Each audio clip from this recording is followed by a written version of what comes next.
할렐루야. 하나님 살아계십니다. 살아계신 하나님의 은혜와 평강과 축복이 우리 모두 가운데 풍성하게 되기를 주의 이름으로 축복합니다. 우리가 이제 성경을 읽어가면서 특별히 이제 3일 동안 시편을 우리가 읽어가는 동안에 마음에 걸렸던 그런 이야기가 있습니다. 억울한 일을 당하고 또 침략을 당하고 그리고 사람들의 비방하는 소리를 들으면 하나님을 향해서 하나님 쟤들 좀 때려주세요. 쟤들 좀 벌 주세요. 뭐 이런 얘기들이 여러 번 반복해서 나오잖아요. 아마 그게 구약시대에 우리가 가졌던 그런 그 기도의 모습이다라고 생각합니다. 근데 그런 그 시편을 읽으면서 하나님은 도대체 뭐라고 하실까 하는 것들을 생각하게 했어요. 하나님이 우리에게 뭐라고 하실까? 우리가 예를 들어서 이런 거잖아요. 교회별로 축구 시합을 한다고 합시다. 축구 시합을 하는데 기도할 때 뭐라고 기도하겠어요? 옛날에는 순진해서 하나님 우리 교회가 이기게 해주세요. 이렇게 기도했다면 하나님이 얼마나 힘드시겠어요. 그죠? 하나님 쟤하고 싸워서 내가 이기게 해주세요. 그럼 하나님이 어느 편을 드시겠어요? 하나님이 그런 그들을 괴롭히고 그들을 힘들게 하는 사람들도 하나님의 사랑하는 사람들이고 괴로움을 당하는 사람도 하나님이 사랑하는 사람들인데 도대체 어느 편을 들어달라 하는 걸까 하는 생각을 하게 했어요. 그런데 오늘 본문에 보면 이렇게 얘기해. 여호와라 이름하신 주만 온 세계의 지존자로 알게 하소서. 예수님이 이 땅에 오신 이유가 뭘까 생각해 보면 예수님이 우리에게 구원이라고 하는 기쁨뿐만 아니라 그 구원을 이루기 위해서 우리에게 가르쳐 주신 두 번째 기도의 제목이 뭐냐면 첫 번째 기도의 제목, 이 땅에서의 기도의 제목, 일용할 양식을 구하는 거고 두 번째는 용서하는 거예요. 주일하고 이제 연결되어져서 오늘 생각해 보면 러스킨이라고 하는 작가가 쓴 용서라고 하는 책이 있습니다. 이 책에서 용서해야 될 이유를 세 가지로 얘기해요. 하나는 용서하지 않은 사람은 미래가 보이지 않습니다. 과거에 매여 있기 때문에. 용서하지 않은 그 사건이 나를 끊임없이 과거로 몰고 가서 미래가 보이지 않는 거죠. 용서하지 않는 사람은 끊임없이 과거로 살아간다는 거예요. 두 번째는 용서하지 않은 사람은 하나님의 언약이 보이지 않는다는 거예요. 하나님의 언약은 앞에 있어요. 그런데 그 앞에 있는 언약을 볼 수 없는 거죠. 뭐 때문에? 내가 불편하고 또 나를 힘들게 하고 나를 넘어지게 하는 사람들, 그 사람들의 가끔은 교회 안에서 이런 이제 여러 가지 사건이 일어나면 말씀을 이제 풀어주고 이야기해줘요. 그런데요, 정말 놀라운 건들은 교인들은 말씀 묵상 안 하고 사건만 묵상해요. 예. 말씀은 묵상 안 하고 말만 묵상해요. 아니, 그놈이 그렇게 얘기했단 말이야? 예, 차마 내가 그년이 이렇게 말을 할 수 없어서 지금 이렇게 얘기하는 거. 그 말만 묵상해요. 여러분들 묵상할 게 따로 있지. 하나님의 언약을 묵상해야 되는데 용서하지 못한 우리의 모습은 하나님의 언약을 언약으로 여기지 않아요. 그래서 그 언약을 발견할 수 없기 때문에 우리는 용서해야 된다 하는 것이 러스킨이 이야기하는 용서의 두 번째 조건. 세 번째는 용서하지 못하면 자유인이 되지 못하는 거예요. 용서하지 못한 것 때문에 자유롭지. 여러분들 그거 아시잖아요. 가끔 우리 교회는 그런 분 없는데요. 양문교회 있을 때 몇 분이 그런 얘기 들은 적이 있어요. 저는 그분이 앞에서 찬양 인도하면 그 찬양 인도하는 걸 보기 싫어서 그 차례 예배 안 나온대. 어떡하라는 거야. 아니, 안 보고 말지. 여러분들 그게 자유하지 않은 거잖아요. 그죠? 가끔은 교인들 중에 그러면 나 그 사람 꼴보기 싫어서 교회 나오기 싫다고. 여러분 생각해 보세요. 자유하지 않은 거예요. 용서하지 않은 사람은 자유할 수 없어요. 자, 왜 용서를 하지 못할까? 호세아서 4장 6절은 우리에게 뭐라고 얘기하냐면 너희가 모른다. 내 백성이 지식이 없으므로 망한다. 이렇게 얘기해요. 지식이 없다는 말 아직 모르기 때문에 그러는 거예요. 하나님을 아는 지식이 없는 것 때문에 우리가 망하는데요. 요한복음 19장에 그런 특별한 예가 나와요. 요한복음 19장에 예수님이 이제 십자가에 못 박혀 돌아가시게 된 이제 그런 상황이 되어졌을 때 대제사장 가야바가 사람들 앞에서 나서서 뭐라고 얘기하냐면 너희는 몰라. 자기는 안다 이거지. 그죠? 그리고 그 사람이 얘기한 이야기가 뭐냐면 이런 거예요. 한 사람이 죽어서 모든 사람이 평화할 수 있다면 한 사람이 죽는 게 맞아. 그럴듯해요. 여러분들 그걸 공리주의적 정치적 판단이에요. 모두가 다 얻을 수 있는 기쁨을 위해서 한 사람이 희생되는 게 맞아 라고 생각하는 것. 모든 사람이 동의하고 그것 때문에 예수님이 십자가에 죽으셨어요. 그런데 그래요? 잘 생각해 보면요. 그 모든 것 속에는 진실을 덮으려는 흉악한 관계가 숨어 있다.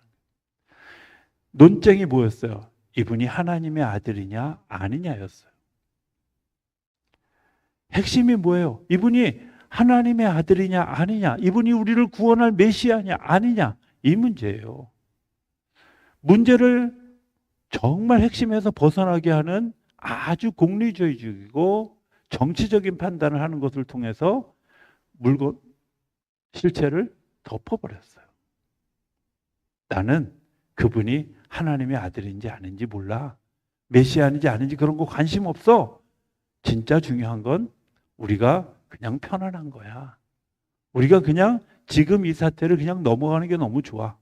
여러분들 오늘 우리 사회에도 그런 일들이 너무나 많이 있잖아요. 진짜 중요한 건요, 진리예요. 진짜 중요한 건 진실이에요.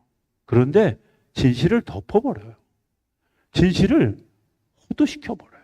그리고 편안한 대로, 자기의 편안한 대로 결정하고 판단하고 누군가를 희생시키는 일들을 계속 하고 있다는 거예요.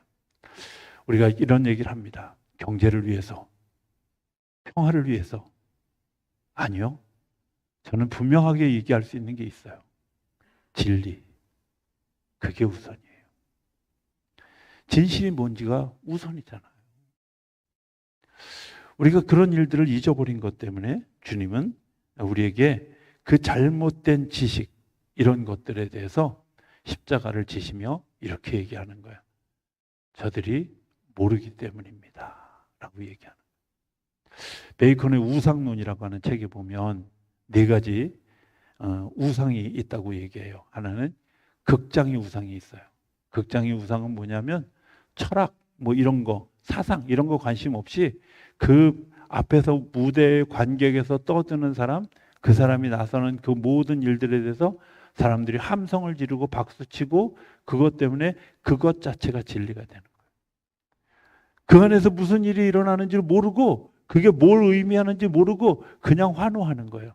그리고 박수치고 그것이 내 삶을 결정하는 도구가 되어지는 우상. 그것 때문에 현대인들이 진리를 잊어버리고 살아간다. 두 번째 우상은 뭐냐면 이런 거예요. 시장의 우상이죠. 돈이 우선인 거죠. 내가 이것을 해서 이익이 되느냐 아니냐, 이런 것들 때문에 그 이익 때문에 자기의 진리를 잊어버리고 삶을 잃어버리고 자기의 정도를 잃어버리는 사람들이 있다는 거죠. 오늘 우리에게 그런 사람들 되게 많이 있잖아요. 그죠? 제일 많이 듣는 말이 뭔지 아세요? 교회 가면 남편들이 맨날 하는 말이에요. 부인 혼자 교회 다니는 그 남편을, 저 부인한테 남편들이 뭐라 그러냐면, 야, 교회 가면 돈 주냐? 밥 주냐? 이런. 철저하게 뭐예요? 시장 원리예요. 시장이 우상. 또 다른 우상이 있는데 동굴의 우상이에요. 동굴의 우상이란 자기 주관, 자기 관점. 동굴이라는 말을 그 베이컨이 썼는데 동굴이라는 게 이런 거 아니겠어요? 동굴 안에서 세상을 봐요. 뭐만 보일까요? 내가 보는 것만 보여요. 동굴 안에서 세상을 보면요, 동굴 뒤편에 있는, 동굴 위편에 있는 아무것도 보이지 않아요. 그냥 앞에 있는 시선만 보여요. 이것이 맞습니다. 그럴까요? 아니요. 무궁무진한 수가 있는데도 불구하고 나는 이것만 맞다고 생각하는 우상에 빠지는 거예요. 또 다른 우상이 뭐냐면 집단주의적 우상이에요. 모든 사람이 옳다고 생각하니까 옳은 겁니다. 소위 다수결의 우상입니다. 여러분들 죄송하지만 다수결이 진리가 아니라는 사실을 기억하셨으면 좋겠습니다. 예수님이 돌아가시던 시대에 예수님은 다수결의 희생자였습니다. 그런데 진리는 예수님이었던 거죠. 우리가 잘 생각해 보면 그런 상황에 예수님은 뭐라고 말씀하시냐면, 주님, 하나님, 저들을 용서해 주십시오. 저들이 모르기 때문입니다.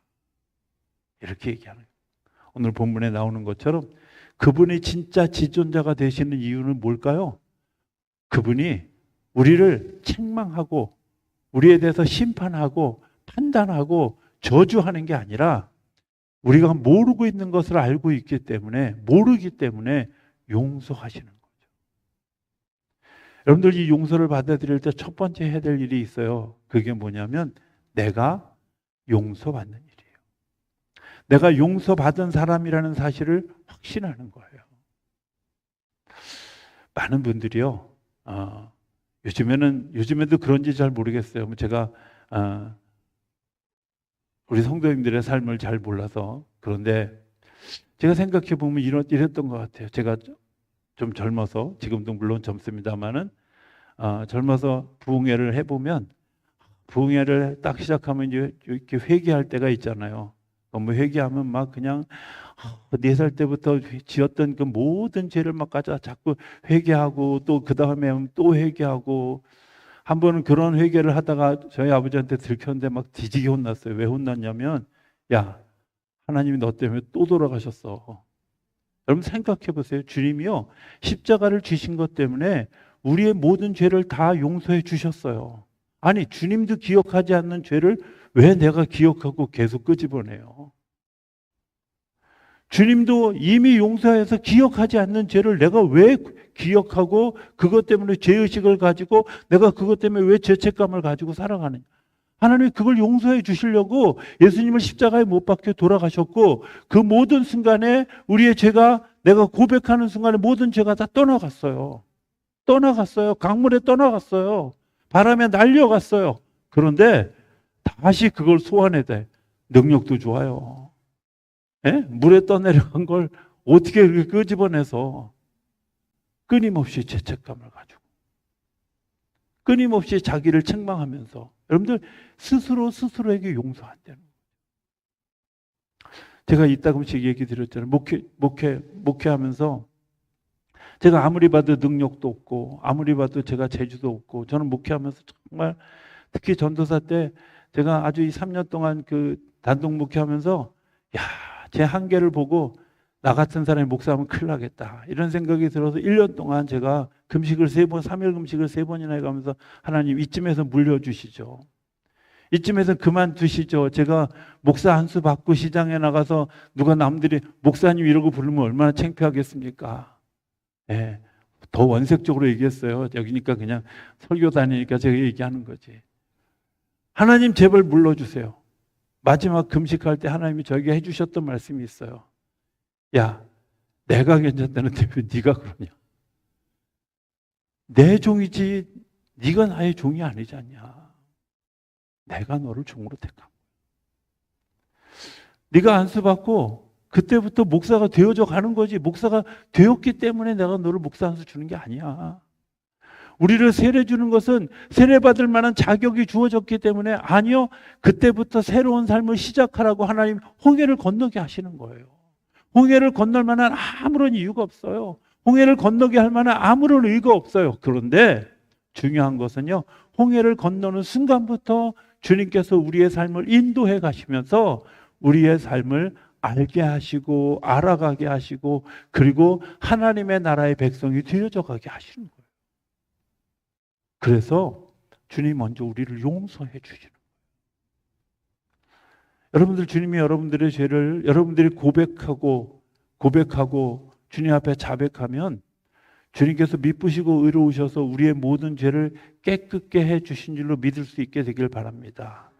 이제 다시는 옛날 죄를 좀 끄집어내서 소환해서 다시 리바이벌하는 그런 어리석음으로 범하지 않게 되기를 주의 이름으로 축복합니다. 제발요.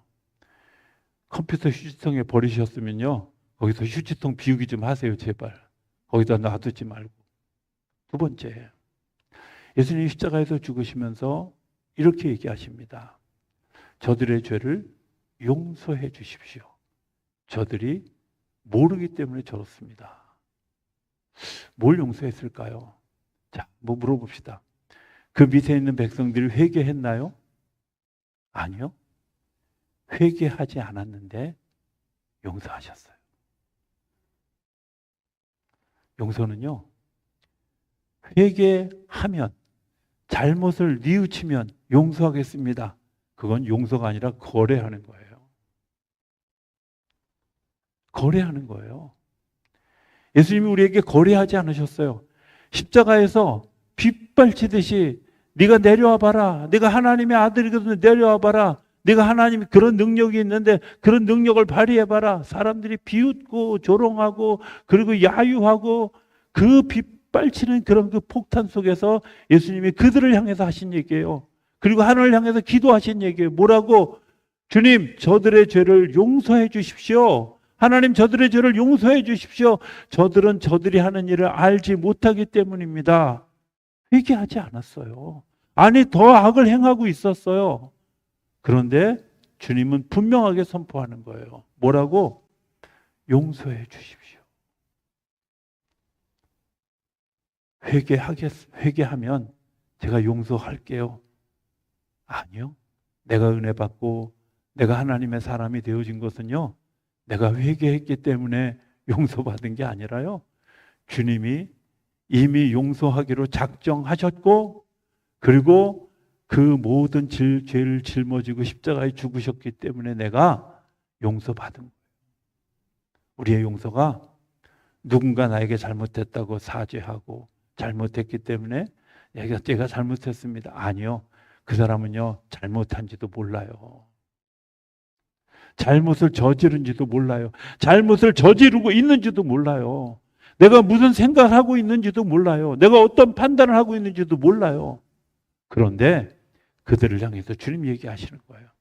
모르기 때문입니다. 저들을 십자가에서 죽으신 것을 또다시 상기해 보면 이런 겁니다. 회개할 기회를 열어주시는 거죠. 저들이 모르기 때문입니다. 라는 말은 알게 되면 저들이 회개하게 될 것입니다. 여러분들, 우리가 왜 전도할까요? 우리가 왜 성경 공부할까요? 우리가 예배드리면서 왜 말씀을 들을까요? 모르기 때문에 그래요. 모르기 때문에 그래요. 회개할 기회를 열어주시려고 주님이 우리에게 말씀해 주시는 거예요. 가끔요, 제가 성경을 읽으면서 이런 생각을 해요. 좀 이런 생각하면 안 되지만, 예수님이 십자가에서 죽으시면서 하나님, 나를 이렇게 괴롭힌 저들을 심판해 주십시오. 불바다를 만들어 주십시오. 그러면 예수님이 구원자 아니에요. 하나님의 아들이 아니에요. 그렇지 않아요? 회개할 기회를 주는 거예요. 돌아올 기회를 주는 거예요. 돌아와야 되기 때문에.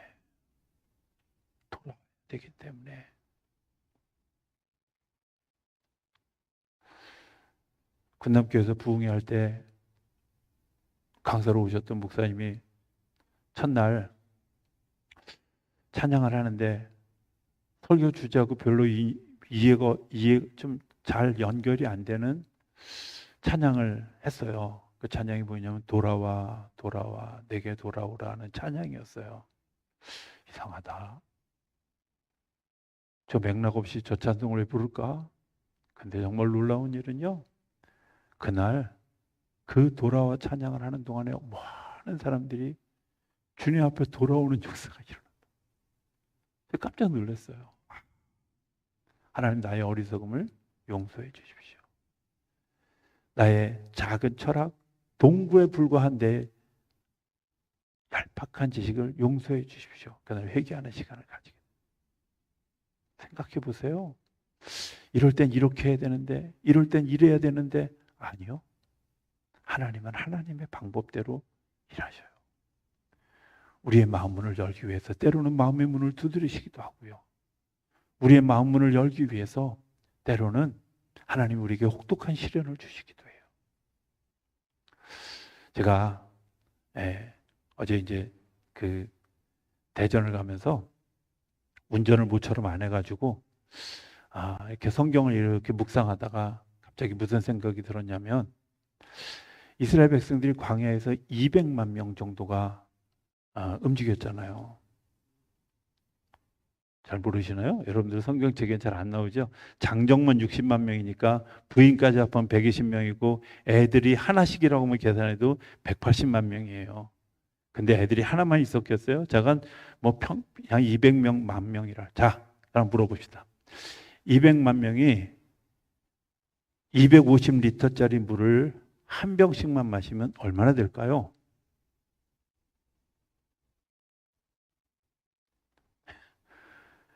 제가 깜짝 놀랐어요. 계산하다가. 시냇물이 흘러가야, 강물이 흘러가야 그들이 물을 마실 수 있는 거예요.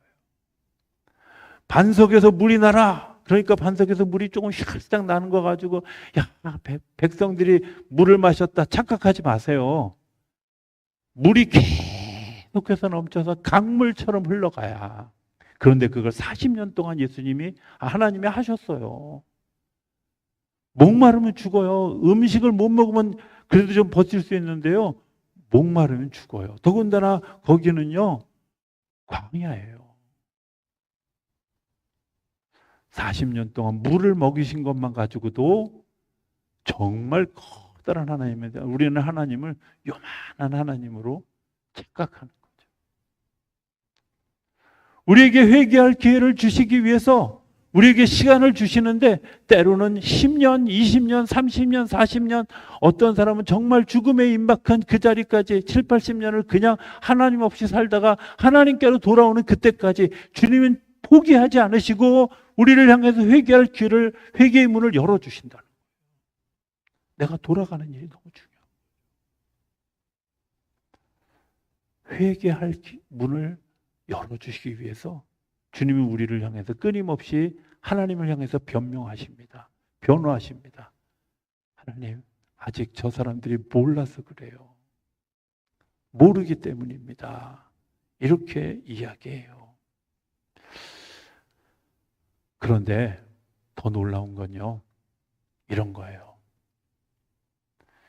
예수님이 일방적으로 선포하고 계시다는 거예요. 기도이지만 기도하면서 저들의 죄를 용서해 주십시오. 축도하듯이 얘기하면 용서가 되어졌을지어다예요. 선포하는 거예요. 내가 십자가에 죽고 제물이 된 것 때문에 저들의 죄가 사해졌습니다. 라고 선포하는 거예요. 예수님의 바디랭귀지예요. 몸으로 하는 언어예요. 몸으로 하는 선포예요. 이미 우리를 향해서 이야기하셨어요. 너희의 죄가 용서되었다. 용서되었다고.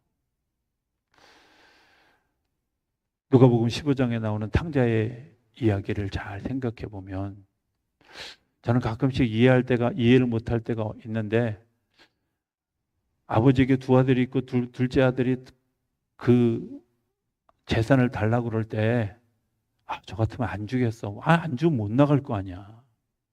그죠? 왜 줘서 내보내? 그리고 왜 그날부터 끌탕을 해? 꼭 둘째가 문제야. 제가 둘째가 아니라서 그러는 거예요. 약간 둘째가 문제야. 근데요, 잘 생각해 보면 왜 그에게 그렇게 하셨을까? 그에게 그렇게 하셨을까? 그가 돌아오고 나면 확실한 아들이 될 것을 믿었겠죠. 돌아왔기 때문에 아들로 받아들인 게 아니라요, 이미 집 나간 순간부터 아들이 돌아올 것을 기다리고 계셨어요. 집을 나간다고 아들이 아니고 재산을 뺏어갔다고 아들이 아니고 너는 페류나야, 너는 버린 자식이야. 한 번도 그 아버지는 그렇게 생각해 본 적이 없어요.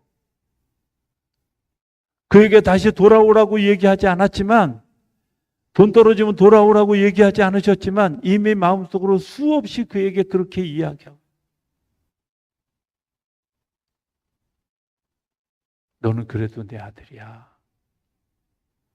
돌아올 때요, 정말 겸손한 마음으로 돌아오지 않았잖아요. 왜 왔어요? 배고파서 왔어요. 쥐엄 열매 먹기 싫어서 쌀밥 먹고 싶어서 왔어요. 그 사악한 아들을 아들로 받아들여요. 반지를 다시 끼워주고 아들의 지위를 회복해요. 잔치를 베풀어요. 하나님은 우리를 향해서 주시는 하나님의 사랑이에요.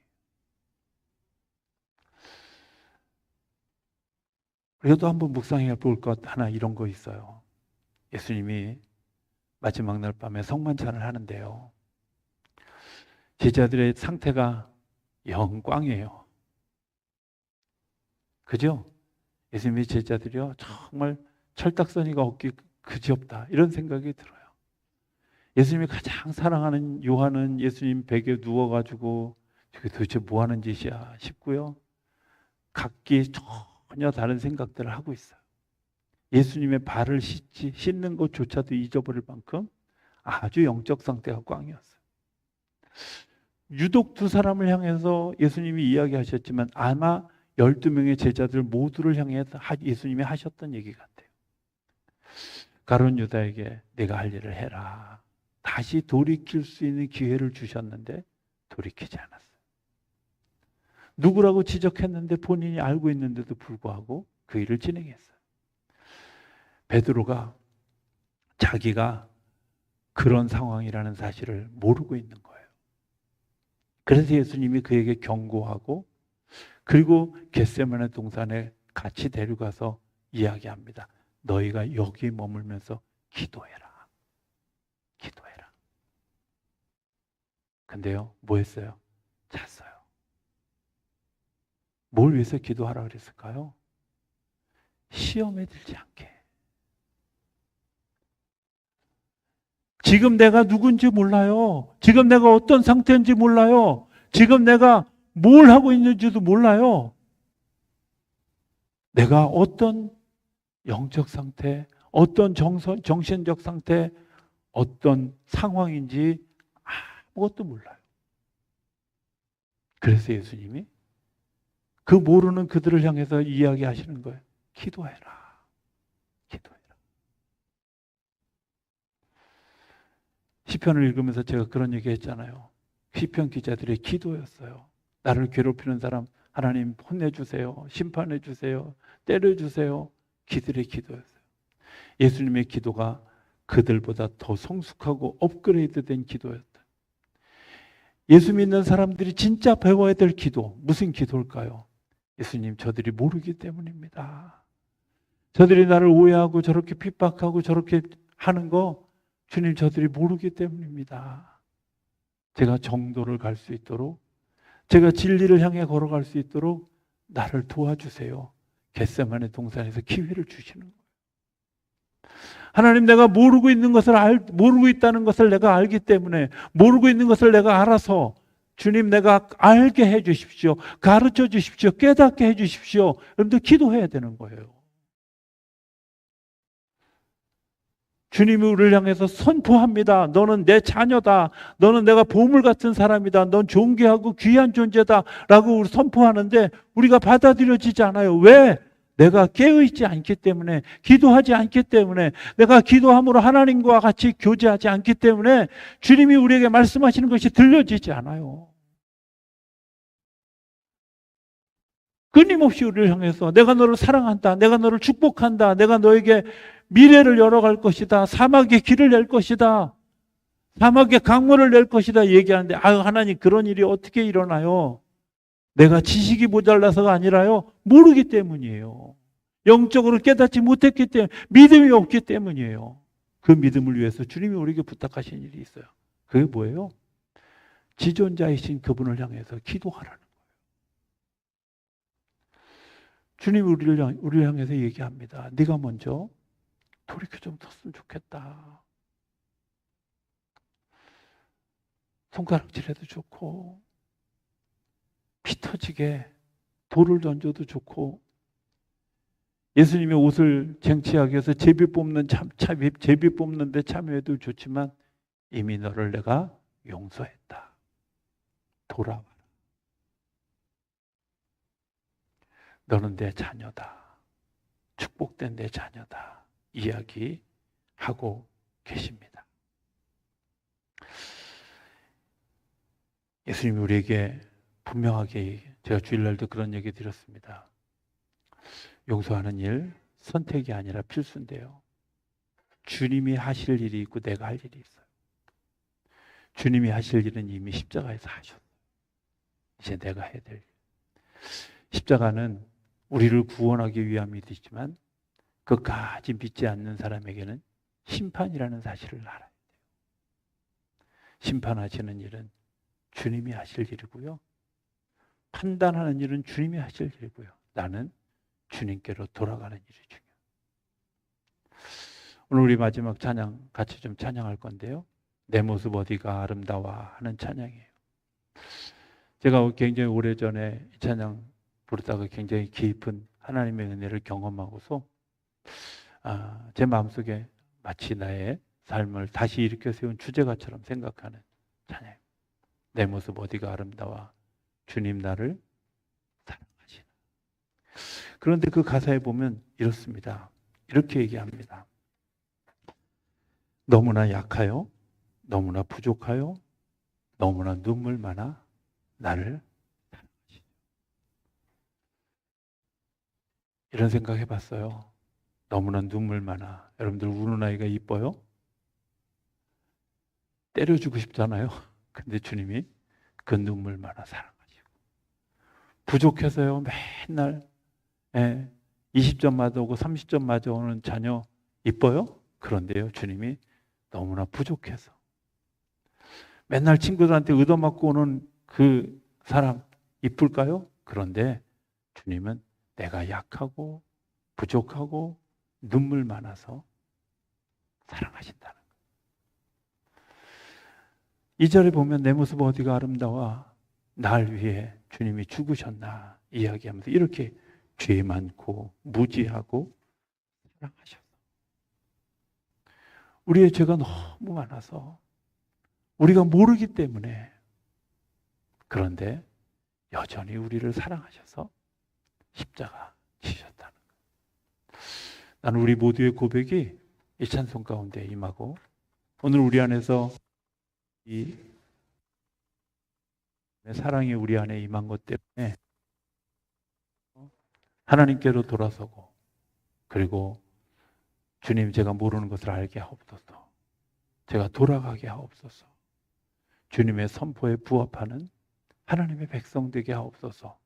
오늘 우리의 기도의 제목이 되고 또 기도의 열매가 되어줄 수 있게 되기를 주의 이름으로 축복합니다.